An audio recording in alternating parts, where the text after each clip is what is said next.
So hello दोस्तों, फिर से स्वागत करते हैं एक और नई वीडियो में आप सभी का। तो कैसे हो सब लोग? उम्मीद करते हैं आप बहुत अच्छे होंगे और आपकी नीट की जेईई की प्रिपरेशन भी काफ़ी अच्छी चल रही होगी। चलो, तो यहाँ आप सामने देख सकते हो, मेरे सामने कुछ क्वेश्चंस रखे हुए हैं। पहले मैं बता दूँ हम क्या करने वाले हैं।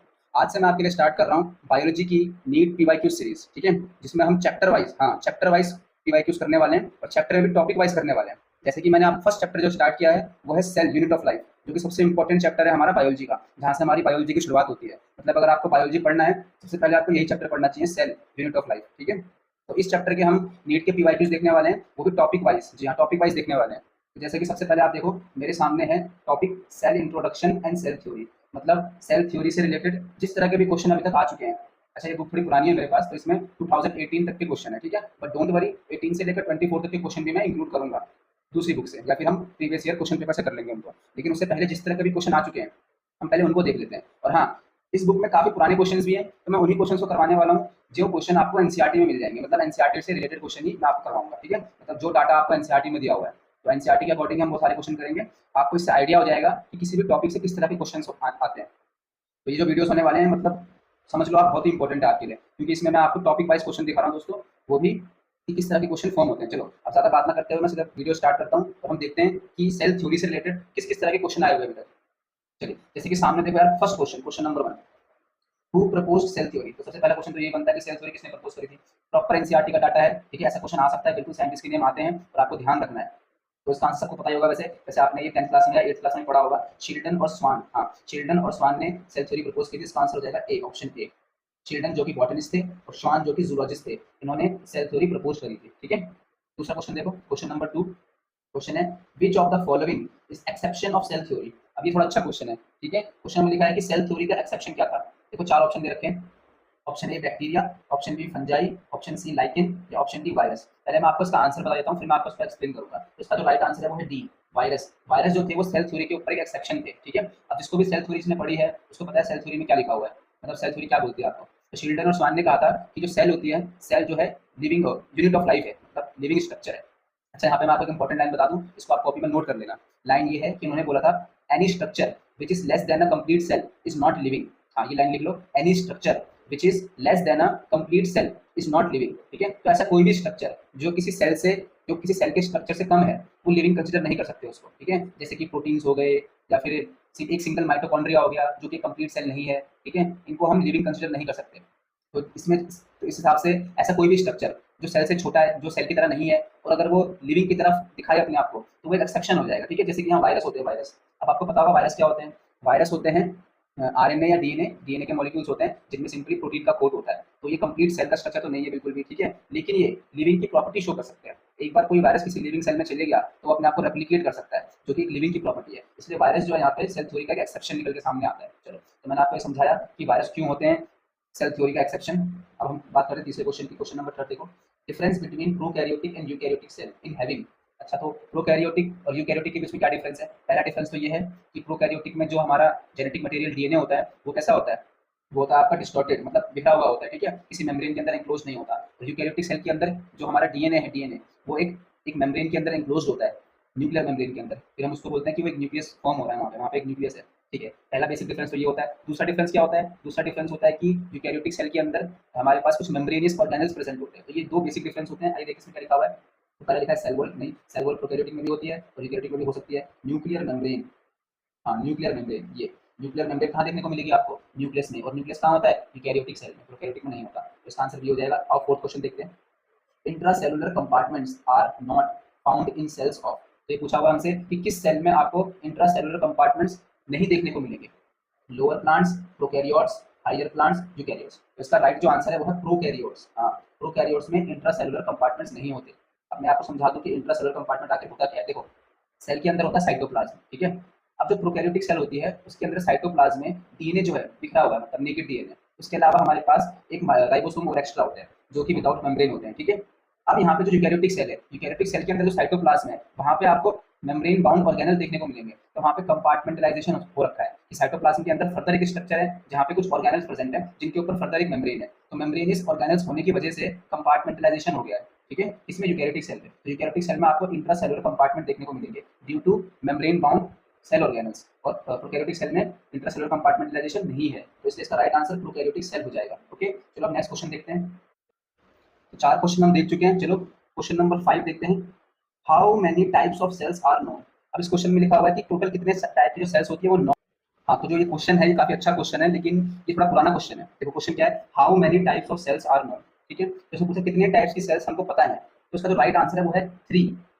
काफी स्टूडेंट सोच रहे होंगे कि एक होती है प्रोकैरियोटिक सेल, एक होती है यूकैरियोटिक सेल, तीसरी कौन सी सेल है, तो ये एनसीईआरटी में नहीं दिया हुआ है। आप इसको चाहो तो इसको नेगलेक्ट कर सकते हो, इसको छोड़ सकते हो, लेकिन मैं आपको समझा देता हूँ। 3 टाइप की सेल होती है, प्रोकैरियोटिक, यूकैरियोटिक और तीसरा होता है मीसोकैरियोटिक। ठीक है, मीसोकैरियोटिक का मतलब होता है जो जो प्रोकैरियोटिक की तरह भी है और यूकैरियोटिक की तरह भी है, मतलब बीच में कहीं पे है, जो दोनों के कैरेक्टर रिजेम्बलेंस करती है। ठीक है, तो उसको आप छोड़ सकते हो। वैसे मैंने आपको इन्फॉर्मेशन दे दी है। इस तरह के क्वेश्चन अब नहीं आएंगे क्योंकि एनटीए जो है क्वेश्चन पेपर पूरा जो है एनसीईआरटी बेस्ड बना रहा है, डोंट वरी अबाउट इट। चलो अब नेक्स्ट क्वेश्चन देखते हैं, क्वेश्चन नंबर 6।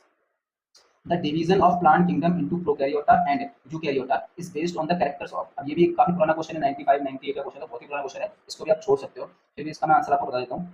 इसने पूछा पहले के टाइम पे क्या होता था कि जब प्लांट किंगडम को, मतलब जो प्लांट्स है उनको प्रोकैरियोटा और यूकैरियोटा में डिवाइड किया हुआ था। ठीक है, उस समय किंगडम्स नहीं बनाए हुए थे ऐसे करके कि मोनेरा करके, मोनेरा मोनेरा किंगडम और प्रोटिस्टा किंगडम। तो जो भी ऐसी कोई सेल मिलती है जो प्लांट की तरह कैरेक्टर शो करती है, तो उनको हम बोलते हैं प्रोकैरियोटा। अगर प्रोकैरियोटिक सेल है तो, जैसे कि ब्लू ग्रीन एल्गे जो कि आपको पता है फोटोसिंथेसिस कर सकते हैं, तो उनको प्रोकैरियोटा बोलते थे, बाकी सबको यूकैरियोटा बोलते थे। ठीक है, तो पूछा था division of plant kingdom into prokaryota and eukaryota is based on the characters of. क्या क्या कैरेक्टर देखोगे, तो यहाँ सेल के कैरेक्टर जैसे कि न्यूक्लियस ओनली, हाँ ये हो सकता है, क्रोमोसोम ओनली ये हो सकता है, सेल ऑर्गेनेल्स ओनली ये हो सकता है, ऑल ऑफ द अबव। इसका आंसर हो जाएगा ऑल ऑफ द अबव। ठीक है, मतलब आपको बताना है कि प्रोकैरियोटिक और यूकैरियोटिक सेल में क्या डिफरेंस होता है बस। चलो अब अगला क्वेश्चन देखो, टी श्वान एंड एम शील्डन वर्क। अब वो क्या थे, तो ये भी एनसीईआरटी का क्वेश्चन है। डच नहीं थे, इंग्लिश नहीं थे, ऑस्ट्रियन नहीं थे, जर्मन थे, बिल्कुल जर्मन थे वो। तो चलो नेक्स्ट क्वेश्चन देखते हैं, क्वेश्चन नंबर 8।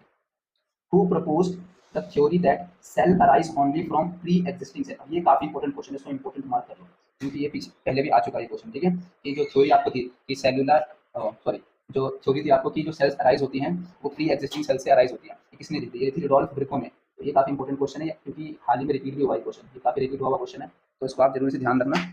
ठीक है, चलो अब हम फटाफट से नेक्स्ट क्वेश्चन देखते हैं अपना। तो हमने 8 क्वेश्चन कर लिए यहाँ पे, अब क्वेश्चन नंबर 9 इस तरफ। क्वेश्चन नंबर 9 की तरफ आ जाते हैं। क्वेश्चन नंबर 9 है, साइटोसोम्स आर फाउंड इन। अच्छा, अब ये भी पुराना क्वेश्चन है काफी, देखो 1993 का है। कोई साइटोसोम टर्म आपको एनसीईआरटी में नहीं लिखी हुई, तो इसको भी आप छोड़ सकते हो। फिर भी मैं समझा देता हूँ, साइटोसोम क्या होता है। साइटोसोम मतलब साइटोप्लाज्म ही होता है। ठीक है, तो सेल के अंदर फ्लूइड है, जो फ्लूइड भरा हुआ है, उसी को हम साइटोसोम बोल रहे हैं, मतलब साइटोप्लाज्म की तरह ही होता है। तो साइटोप्लाज्म कहाँ मिलेगा आपको, क्लोरोप्लास्ट में मिलेगा, बिल्कुल मिलेगा, क्लोरोप्लास्ट के अंदर फ्लूइड होता है।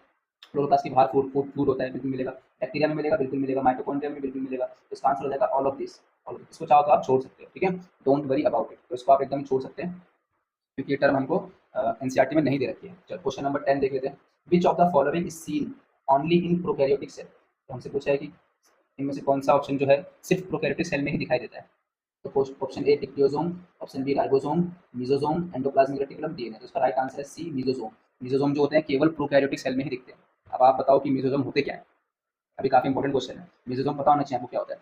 तो प्रोकैरियोटिक सेल में सेल मेम्ब्रेन की इनफोल्डिंग में हमारे पास कुछ रेस्पिरेटरी एंजाइम्स होते हैं जो रेस्पिरेशन करने में हेल्प करते हैं। ठीक है, उन्हीं स्ट्रक्चर को हम मेसोसोम बोलते हैं, मतलब सेल मेम्ब्रेन का वो वाला पार्ट जहाँ पे रेस्पिरेटरी एंजाइम प्रेजेंट है। ठीक है, उसको मेसोसोम बोलेंगे। अच्छा, आप कमेंट में मेरे को बताना क्रोमेटोफोर्स किसको बोलते हैं। चलो हम क्वेश्चन देखते हैं, question number 11। Which of the following forms more than half of the cell. तो ऑप्शन ए है वाटर, मिनरल, प्रोटीन, कार्बोहाइड्रेट। तो 50% से ज़्यादा क्या प्रेजेंट होगा, वाटर प्रेजेंट होता है, A option. Question number 12, the smallest living cell with cell wall are. Viroids तो सेल नहीं होता, एल्गे स्मॉलेस्ट तो नहीं है, बैक्टीरिया, हाँ बैक्टीरिया, बैक्टीरिया के पास सेल वॉल है और वो स्मॉलेस्ट है। माइकोप्लाज्मा, अच्छा माइकोप्लाज्मा में सेल वॉल नहीं होती, ध्यान रखना, काफी अच्छा क्वेश्चन है। Question number 13, which of the following is absent absent in prokaryotes. तो प्रोकैरियोट्स में जो एब्सेंट है, डीएनए होता है, बिल्कुल आरएनए भी होता है, प्लाज्मा मेम्ब्रेन भी होती है, माइटोकॉन्ड्रिया, माइटोकॉन्ड्रिया यूकैरियोटिक सेल्स में होता है। काफी आसान क्वेश्चन। चलो क्वेश्चन नंबर 14 देखते हैं हम। क्वेश्चन नंबर 14 देखते हैं, question number 14, which one of the following pairs is not correctly matched.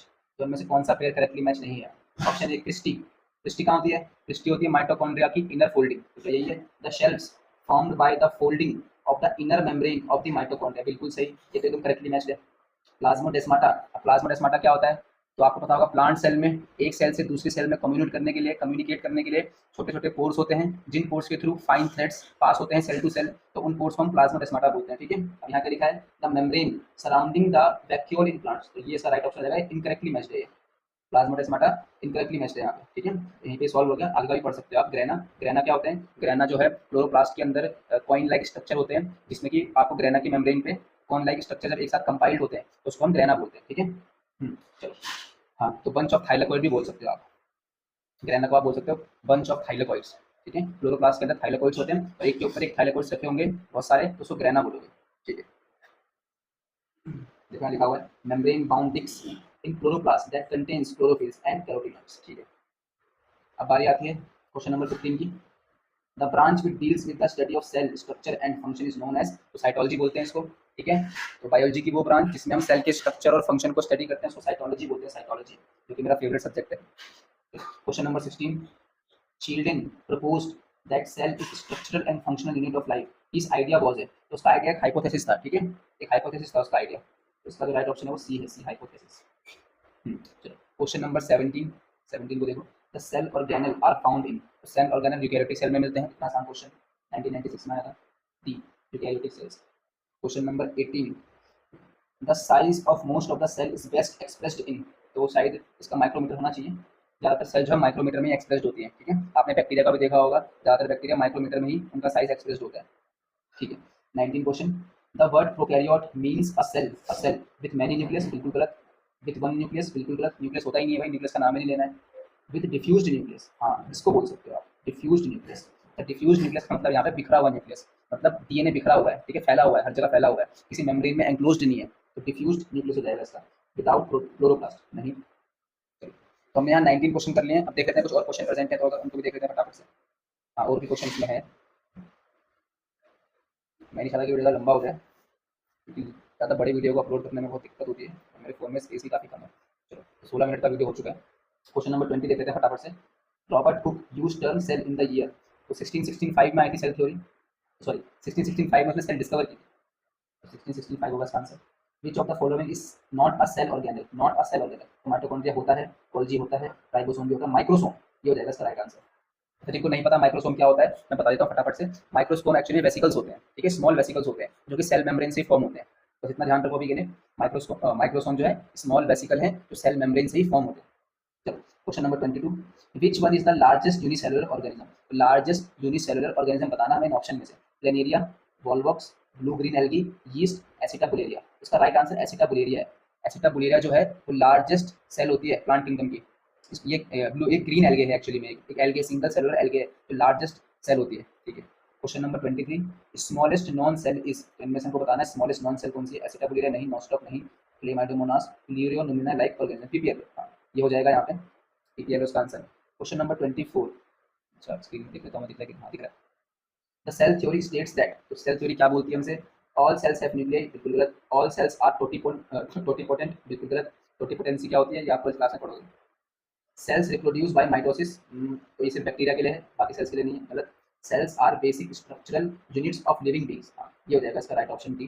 तो ये क्वेश्चन भी हमने कर लिया है।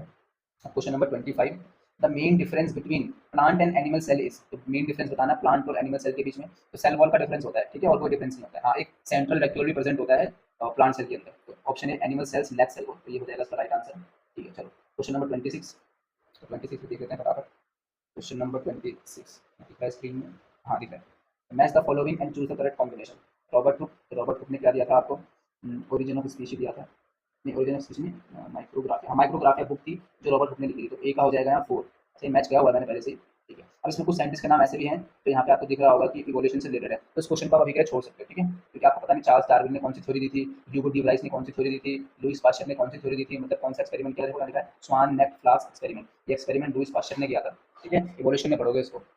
तो यहाँ पे हमने क्वेश्चन किए हैं सेल थ्योरी से रिलेटेड, मैंने आपको सेल थ्योरी से रिलेटेड सभी तरह के क्वेश्चन दिखा दिए हैं जो अब तक पूछे गए हैं। इसी तरह के क्वेश्चन आते हैं, टॉपिक है छोटा सा टॉपिक है लेकिन इतने सारे क्वेश्चन की वैरायटी हम इसमें देख चुके हैं। अब देखो अब मैं इसमें आपको नेक्स्ट टॉपिक जो है उसके क्वेश्चन करवाऊंगा जो कि होगा प्लाज्मा मेम्ब्रेन। प्लाज्मा मेम्ब्रेन के ऊपर जितने भी क्वेश्चन आ चुके हैं 2018 तक जो कि एनसीईआरटी से रिलेटेड है उन सब क्वेश्चन को हम देखेंगे नेक्स्ट वीडियो में, ठीक है। तो इस तरीके से हम चैप्टर वाइज और चैप्टर में भी टॉपिक वाइज पीवाईक्यूज को सॉल्व करेंगे और उन क्वेश्चंस के थ्रू आपका बेसिक कॉन्सेप्ट भी मैं स्ट्रॉन्ग कर दूंगा। तो मिलते हैं हम अपनी नेक्स्ट वीडियो में, तब तक के लिए इस वीडियो को देखिए, लाइक कीजिए, शेयर कीजिए और चैनल को सब्सक्राइब भी कीजिए। Thank you so much.